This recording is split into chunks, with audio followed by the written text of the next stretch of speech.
Bago po lumabas ng Philippine Area of Responsibility o PAR ang Super Typhoon Florita, nagdala ng malakas na ulan sa ilang bahagi ng bansa ang hanging habagat na hinatak nito.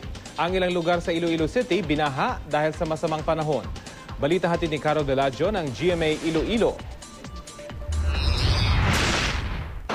Dito sa Iloilo City kung saan problema talaga ang baha tuwing malakas ang ulan, nagmistulang swimming pool ang ilang bahagi ng mga pampublikong paaralan. Sa Iloilo Central Elementary School sa city proper, pati ang stage ay halos maabot na ng tubig baha.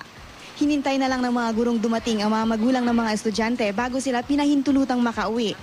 Binahari ng Barangay Airport sa distrito ng Mandurriao.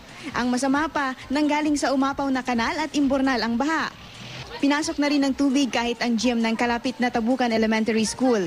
Dahil sa perwisyong idinulot nito, pinagkasunduan na ng City Schools Division Superintendent at ng alkalde na hindi na pabalikin ang mga mag-aaral kinahapunan.